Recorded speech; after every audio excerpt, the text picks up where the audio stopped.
नई सरकार है और नई सरकार में बहुत कुछ नया हो रहा है। नया ये कि पूर्ण बहुमत वाली बीजेपी की सरकार नहीं है, गठबंधन के आश्रय है। और दूसरी तरफ नई चीज ये जो राजनीति में बहुत मायनों में बदलाव लेकर आ गई, leader of opposition Rahul Gandhi बनकर। और राहुल गांधी का लीडर ऑफ अपोजिशन बनना कई मायनों में इसलिए बदलाव लेकर आया कि राजनीति में जिस तरह से राहुल गांधी को बीजेपी एक शून्य की तरफ धकेलने की बार बार कोशिश करती थी या शून्य बताने की कोशिश करती थी, अब उसी शून्य के आगे कई सारे 1 से लेकर 10 तक के अंक जो हैं वो लगने लगे, लोग बात करने लगे। हमारे साथ इसी मुद्दे पर चर्चा करेंगे वरिष्ठ पत्रकार डॉक्टर राकेश पाठक के साथ। राकेश जी, स्वागत है आपका। शुक्रिया। राकेश जी, राहुल गांधी हालांकि इस ये जो अब एक्टिविटी उनकी चल रही है वो तो तब भी चल रही थी जब वो लीडर ऑफ अपोजिशन नहीं थे। राहुल गांधी की संसद सदस्यता जब छीन ली गई थी तो भी वो लोगों से मिल रहे थे, तो भी वो जा रहे थे। लेकिन लीडर ऑफ अपोजिशन बनने के बाद उस हैसियत से राहुल गांधी का जगह जगह अब निकल कर लोगों के बीच पहुंचकर बातचीत करना, ये किस तरह की भारतीय राजनीति को दिखाता है और किस तरह का दबाव बीजेपी पर डाल रहा है? देखिए शाकिर, राहुल गांधी हमेशा से सक्रिय राजनेता थे। ऐसा नहीं कि वे लीडर ऑफ अपोजिशन बनकर किसी हादसे के पीड़ितों से मिलने गए हैं। वे तो जो शुरुआती दिन थे उनकी राजनीति के, आप याद कर लीजिए भट्टा परसोल, याद होगा आप सबको, हमारे दर्शकों को भी याद होगा किस तरह मोटरसाइकिल पर बैठकर, बाइक पर बैठकर वे गांव वालों से मिलने पहुंचे थे। कब वे मनरेगा के मजदूरों के साथ मेहनत कर रहे थे, उनकी वो तस्वीर तगाड़ी कंधे पर लिए हुए, सिर पर गमछा बांधे हुए, कितनी पुरानी तस्वीर है। राहुल गांधी जिस दिन से राजनीति में आए लगभग ऐसे ही सक्रिय रहे। लेकिन एक विचारधारा विशेष ने, खासतौर से सत्ताधारी पार्टी और उसके प्रचार तंत्र ने राहुल गांधी की छवि को ध्वस्त करने के लिए एक बड़ा अभियान चलाया था। और अब ये कोई छुपी हुई बात नहीं है, न ये हमारा और आपका आरोप है।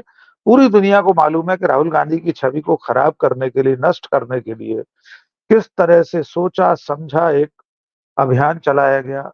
दशकों तक उन्हें एक विशेष नाम से संबोधित किया गया, हजारों मीम्स उनके बनाए गए, कट पेस्ट वीडियो, जैसे उदाहरण के लिए हम बात कर रहे तो आलू से सोना बनाने वाला वीडियो प्रधानमंत्री नरेंद्र मोदी के वीडियो में से उसका हवाला देते हुए राहुल गांधी कह रहे थे। लेकिन आज भी इस देश में हजारों लाखों लोग ऐसे होंगे जो उस बयान को राहुल गांधी का ही बयान मानते होंगे, क्योंकि उनके आईटी सेल और व्हाट्सएप यूनिवर्सिटी के झूठ का प्रतिकार करने की कांग्रेस ने समय रहते कोशिश नहीं की थी।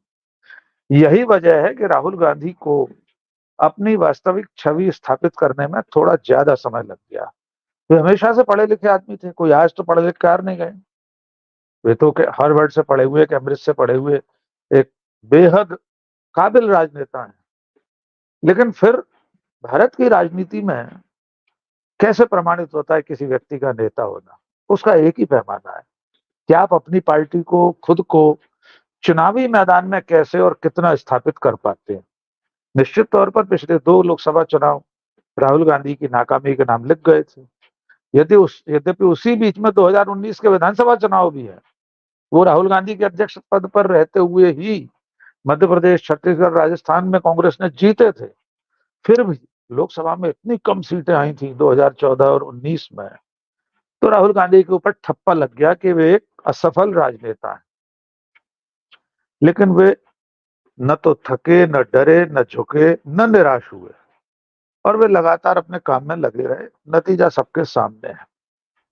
नरेंद्र मोदी जैसे महानायक को उन्होंने चुनौती दी, बीजेपी जैसी प्रचंड सत्ता को चुनौती दी। 2024 का चुनाव, जिसमें एक तरफ सारा दल बल, धन बल, जन बल सब बीजेपी के पास था, पूरा प्रशासनिक बल, सारी संवैधानिक संस्थाएं, प्रकारांतर से किंतु परंतु के साथ हम कह सकते हैं न्यायपालिका का भी एक बड़ा हिस्सा। इसके बावजूद राहुल गांधी ने अपनी पार्टी को दुगनी सीटों के साथ लोकसभा में पहुंचा दिया, और गठबंधन जिन लोगों के साथ किया वे भी सफल हुए। तो आज राहुल गांधी का कायांतरण हो चुका है, पूरा ट्रांसफॉर्मेशन हो चुका है। अब राहुल गांधी 4 जून के बाद के राहुल गांधी है, और इसका नमूना उन्होंने संसद में पहले ही सत्र में बतौर नेता प्रतिपक्ष खुद को साबित भी कर दिया है। अब आपने जो पूछा कि बीजेपी उनसे परेशान है, बीजेपी चिंतित है, निश्चित तौर पर होगी, क्योंकि बीजेपी ने तो राहुल गांधी को एक खतरा मानकर ही उनके राजनीतिक रास्ते को बंद करने की कोशिश की थी। कांग्रेस मुक्त भारत का नारा लगाया था, नरेंद्र मोदी को पराजय बताया था, स्थापित किया था। लेकिन राहुल गांधी ने न केवल खुद को स्थापित किया, बल्कि सीधा हमला करके नरेंद्र मोदी पर, नरेंद्र मोदी नाम का जो ब्रांड है उसे चकनाचूर कर दिया है। आज की तारीख में राहुल गांधी के 1 जुलाई के भाषण के बाद, 2 जुलाई के भाषण के बाद, नहीं 1 जुलाई को था उनका तो भाषण जी, राहुल जी गांधी के 1 जुलाई के भाषण के बाद नरेंद्र मोदी की वो छवि नहीं बची है। उन्होंने संसद में खड़े होकर जिस तरह के कटाक्ष किए, जिस तरह की मोदी जी की ही बातों को दोहराकर ये बताया कि ये तो नॉन बायोलॉजिकल है, ये तो भगवान से डायरेक्ट, परमात्मा से इनका टाई अप है, जो भी उन्होंने बोला हो। इस तरह से राहुल गांधी ने खुद को स्थापित किया और सबसे बड़े प्रतिपक्षी, अपने सबसे बड़े विरोधी नेता को, उसकी छवि को नष्ट करने का काम किया। नष्ट तो पूरी तरह नहीं हुई है, स्वाभाविक है, तीसरी बार के प्रधानमंत्री हैं, लेकिन उसको दरका दिया है, उसको चटका दिया है। उस मूरत में, विशालकाय मूरत में इतनी सारी दरारें आ गई हैं कि अब बीजेपी को उसे भरने में लंबा समय लग जाएगा। जी शाकिर। राकेश जी, एक तरफ प्रधानमंत्री वर्ल्ड कप की ट्रॉफी को हाथ में लिए हुए थे और तस्वीरें सामने आई, और राहुल गांधी कमोबेश उसी वक्त के दौरान, उसी दिन रेहड़ी पटरी वालों से मिल रहे थे, जिनके लिए यूपीए के वक्त में कांग्रेस एक कानून लेकर आई थी। इन दो तस्वीरों को कंपेयर किया जाने लगा। वो बात अलग है कि वर्ल्ड कप एक गौरव की बात है, जीत कर आई है टीम, भारतीय प्रधानमंत्री से मिल रही है, उस पर ऐतराज नहीं। लेकिन तस्वीरें ये बता रही हैं कि प्रधानमंत्री की कभी ऐसी तस्वीर किसी के साथ नहीं आती कि वो जेन्युइन रेहड़ी पटरी वालों से मिले। वो कूड़े बीनने वालों से मिलते भी हैं तो कूड़ा कारपेट पे रखा जाता है और बाकायदा स्टूल बिछाया जाता है, तब वो वहां बैठकर उनसे बातचीत करते हैं। तो क्या ये राहुल गांधी का बार बार इस तरह से लोगों के बीच पहुंचना, ये बीजेपी के लिए और ज्यादा मुश्किल खड़ी कर रहा है? अभी तो ये शुरुआत है सरकार की, अगले 5 साल के बाद फिर एक चुनाव है और राज्यों के चुनाव हैं। छवि धूमिल होना, सरकार बने किसी की और किसी की ना बने वो बात अलग है, लेकिन जो एक ब्रांड बनाया गया, उसकी इमेज को जो धक्का धीरे धीरे राहुल गांधी लगा रहे हैं, वो कितना बड़ा डेंट होगा बीजेपी के लिए और खुद प्रधानमंत्री को लेकर? बिल्कुल, मैं भी इसको इसी रूप में लेता हूं। भारतीय जनता पार्टी के लिए तो जो होगा सो होगा, लेकिन भारतीय जनता पार्टी का जो आइकॉन है, उनका जो शुभंकर है, जो उनका प्रतीक चिन्ह है, उसका नाम है नरेंद्र दामोदर दास मोदी। उसे सबसे ज्यादा डेंट लग रहा है हर दिन। आपने कहा कि इंडियन टीम से, क्रिकेट टीम से मिले, हमें और आपको सच में कोई ऐतराज नहीं है, विश्व कप जीतकर हमारी टीम आई है, सब मिलना चाहिए देश के प्रधानमंत्री को। लेकिन देश के प्रधानमंत्री की प्राथमिकताएं क्या हैं, ये इससे स्पष्ट होता है। हाथरस के इतने बड़े हादसे को संसद में अपने भाषण के दरमियान उन्हें जब पीछे से चिट दी गई, पर्ची दी गई, बताया गया ऐसा हादसा हुआ, स्वाभाविक है प्रधानमंत्री जब बोल रहे हैं सदन में तो बाहर दुनिया में क्या घटित हो गया उन्हें नहीं मालूम होता। उसकी एक प्रक्रिया है, कैबिनेट सेक्रेटरी वहां बैठे होंगे, प्रशासनिक अमले ने उन तक सूचना पहुंचाई होगी, उन्होंने संसदीय कार्य मंत्री को पर्ची दी, फिर वो प्रधानमंत्री तक पहुंची। लेकिन मुश्किल से शाकिर भाई 1 मिनट से भी कम में हादसे की सूचना देकर शोक जताने के बाद अगले ही सेकंड प्रधानमंत्री कह रहे हैं कि मुझे तो आज बहुत आनंद आया। 125 लोगों की मौत की सूचना देने के बाद वे आनंद का आख्यान सुनाने लगे। और उधर राहुल गांधी की प्राथमिकता क्या है कि वे अगले ही दिन रेहड़ी पटरी वालों से मिलते हैं, साधारण मजदूर जो 11 मिट्टी से काम करते हैं, सीमेंट से घर बनाते हैं, उनके साथ कन्नी हाथ में लेकर, वे तगाड़ी हाथ में लेकर काम करते हुए दिखाई दे रहे हैं। राहुल गांधी देश को समझना चाहते हैं, उसके लिए उन्होंने 2 तो भारत यात्राएं कर ली। महात्मा गांधी ने भी भारत को समझने के लिए जब वे दक्षिण अफ्रीका से लौटे थे तो तीसरे दर्जे में रेल यात्रा की थी, पूरा देश घूमा था गांधी जी ने। इस महादेश को अगर किसी को भी जानना है तो यात्राओं से बेहतर और कोई चीज नहीं है। तो राहुल गांधी ने 10,000 किलोमीटर की 2 यात्राएं कर ली। जब जब मौका मिलता है वे सड़क पर उतरकर, लोगों के दिलों तक पहुंचकर, लोगों के घरों तक पहुंचकर झोपड़ियों तक पहुंचकर उनका दुख दर्द जानने की कोशिश करते हैं। वे देश के राजनेता हैं, कल को उन्हें सरकार में भी हो सकता है आना हो। इस देश की जनता कभी भी मौका दे सकती है। तो रीति नीति बनाते समय उन्हें मालूम तो हो कि रेहड़ी पटरी वालों की तकलीफें क्या हैं, सब्जी विक्रेताओं की सब तकलीफें क्या है। एशिया की सबसे बड़ी सब्जी मंडी पहुंच गए थे। समाज का कोई वर्ग, कोई तबका ऐसा नहीं जिससे वे बात नहीं कर रहे हैं। यूपीएससी की तैयारी करने वाले विद्यार्थी मुखर्जी नगर में जो रहते पढ़ते हैं कोचिंग्स में, उनसे लेकर अग्निवीरों तक। और सबसे बड़ी बात, आपने कल का कहा, मैं आज का उल्लेख करना चाहता हूं। जिस वक्त हम और आप सो रहे थे, जिस समय माननीय प्रधानमंत्री जी क्रिकेटर्स से मिलने के बाद ट्वीट ट्वीट करके सो रहे होंगे, उसके उस दिन तड़के 5:15 पर नेता प्रतिपक्ष राहुल गांधी हाथरस की ओर रवाना हो चुके थे। उनका काफिला 5:16 पर सड़कों पर था और मुश्किल से जितनी दूरी है, जितना समय लगा होगा, उतने में वे पहुंच गए। चूंकि अलीगढ़ के पास का एक कस्बा है पील खाना, वहां के पीड़ितों जो गए थे उनमें से बड़ी संख्या में पीड़ित यहाँ के थे जो हादसे का शिकार हुए।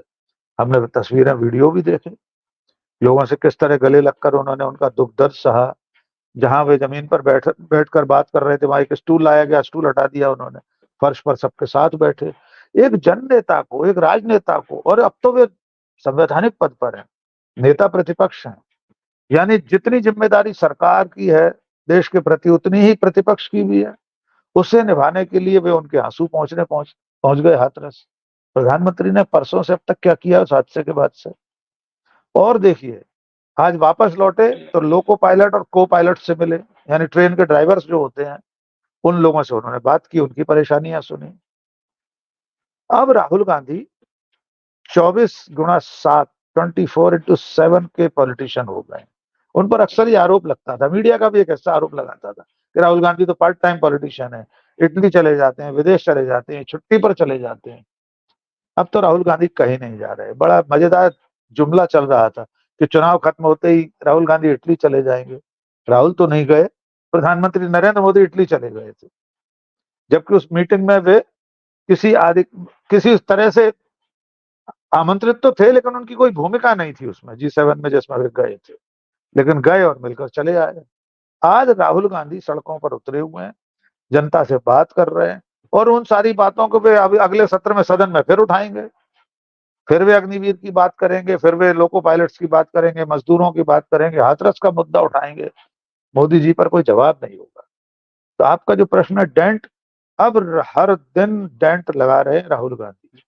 इसका एक प्रमाण और हम आगे बातचीत में मैं आपको दूंगा। जी शायद बिल्कुल। राकेश जी, तो क्या अब मौजूदा सरकार को एक मंत्रालय नहीं बनाना चाहिए कि राहुल गांधी मंत्रालय की वो कहाँ जाने वाले हैं, किससे मिलने वाले हैं, पहले सूचना दी जाए, ताकि उसकी तैयारी की जाए, या तो उन्हें रोका जाए या फिर वहां पर जो चीजें हो रही हैं उसको संभाला जाए। क्योंकि सरकार के लिए तो एक अचानक सा एक तोहफा हो जाता है कि भाई पार्लियामेंट में राहुल गांधी कह रहे हैं कि मैंने ये सुना है अग्निवीर के परिवारों से। सरकार इनकार करती है, अगले दिन वीडियो आ जाता है। तो सरकार भी अब चौकन्नी हो गई होगी कि राहुल गांधी की गाड़ी उनके घर से किधर जा रही है, इसका भी पता लगाया जाए। देखिए, वैसे इसके लिए मंत्रालय की जरूरत नहीं है। राहुल गांधी वीवीआईपी सिक्योरिटी प्राप्त व्यक्ति हैं, अभी उनकी सिक्योरिटी और बढ़ाई गई है। हो सकता है वो इसलिए बढ़ाई गई हो कि थोड़ा और नजर रखी जाए, कहाँ जा रहे हैं, कौन आ रहा है इनसे मिलने। वो राहुल गांधी का मूवमेंट छुपा नहीं रह सकता। बस इतना ही हो सकता है कि एन वक्त पर उनके कारकेड को, उनके फॉलो पायलट्स को बताया जाए कि हाथरस जाना है। लेकिन अब राहुल गांधी की यात्राएं गोपनीय नहीं रह सकती। वे लीडर ऑफ अपोजिशन है, उनका प्रोटोकॉल है बाकायदा। जिस जिले में वे जाएंगे वहां के कलेक्टर एसपी को मैसेज जाएगा, उनका टूर प्रोग्राम जाएगा।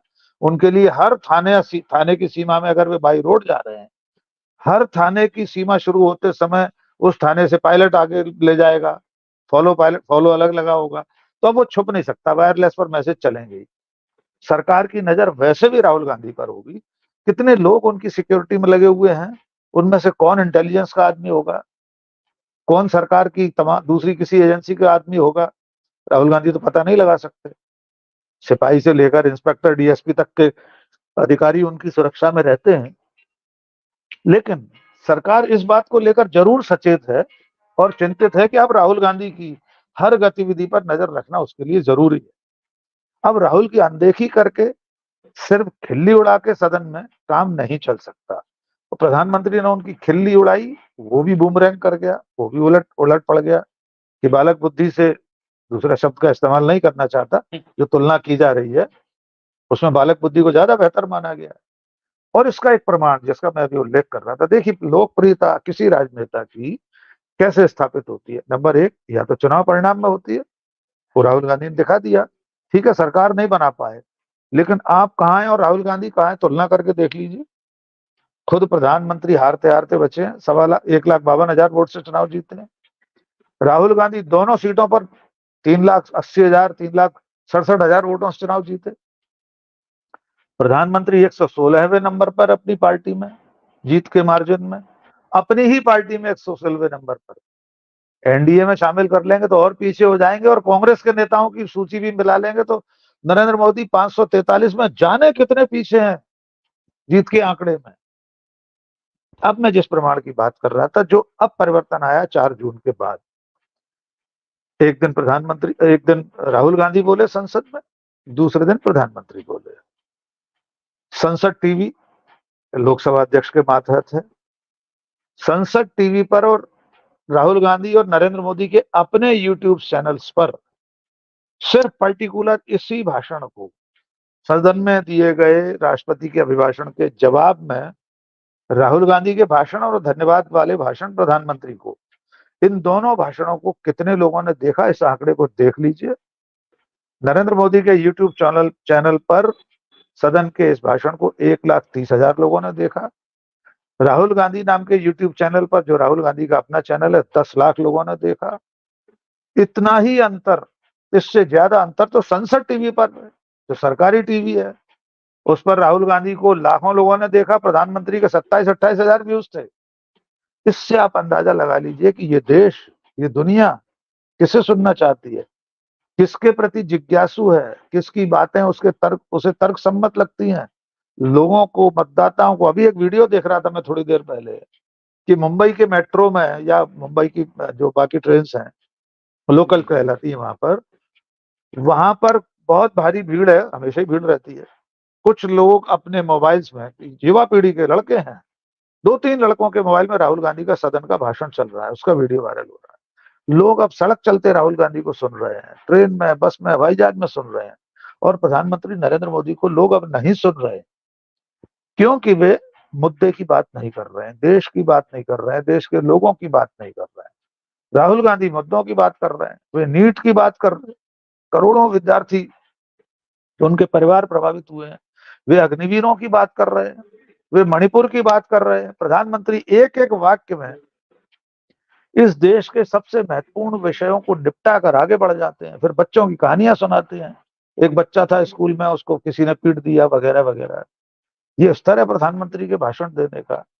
तो मेरा मानना यह है कि राहुल गांधी ने सामाजिक और राजनीतिक जीवन के हर मोर्चे पर नरेंद्र मोदी को बहुत पीछे छोड़ दिया है, पछाड़ दिया है। लोकप्रियता के मामले में भी राहुल गांधी नरेंद्र मोदी से आगे हैं। एक और रिपोर्ट बता देता हूं, सीएसडीएस ने लोकसभा चुनाव परिणाम निकलने के बाद एक सर्वे कराया था सिर्फ यूपी में, कि यूपी के लोग बतौर प्रधानमंत्री किसे देखना चाहते हैं। उसमें राहुल गांधी 3-4% आगे हैं नरेंद्र मोदी से। यानी उत्तर प्रदेश इस देश का सबसे बड़ा राज्य, 80 सीटों का, वहां के लोग राहुल गांधी को प्रधानमंत्री देखना चाहते हैं, नरेंद्र मोदी को नहीं। और वो परिणाम बता दिया, 33 सीटों पर रह गई है यूपी में बीजेपी, 37 तो अकेली समाजवादी पार्टी की है, कांग्रेस की 6 है। तो ये सारे परिणाम, ये प्रमाण ये बताते हैं कि नरेंद्र मोदी लगातार पिछड़ते जा रहे हैं। राहुल गांधी से अब वे मुकाबला कर नहीं पा रहे हैं, उन्हें कुछ सूझ नहीं रहा। इसलिए वो आपका जो सवाल है कि क्या उन पर नजर रखने के लिए अलग से मंत्रालय बनाना पड़ेगा, तो सचमुच में उन्हें मंत्रालय तो नहीं, लेकिन एक कोई स्पेशल ऑपरेशन ग्रुप जैसा वे बना देंगे, बना ही होगा। पीएमओ और बीजेपी में राहुल गांधी की गतिविधियों पर नजर रखने के लिए तो राहुल जब बोलते हैं तो पूरा मंत्रिमंडल खंडन करने आ जाता है। सदन से लेकर सड़क तक प्रेस कॉन्फ्रेंस होती है, सारे लोग। तो सेना को उतार दिया था अग्निवीर वाले मामले में। तो राहुल गांधी की तोड़ ढूंढ नहीं पा रहे नरेंद्र मोदी जी। बहुत शुक्रिया राकेश जी, बोलता हिंदुस्तान को समय देने के लिए, हमारे साथ इस महत्वपूर्ण मुद्दे पर चर्चा करने के लिए बहुत शुक्रिया।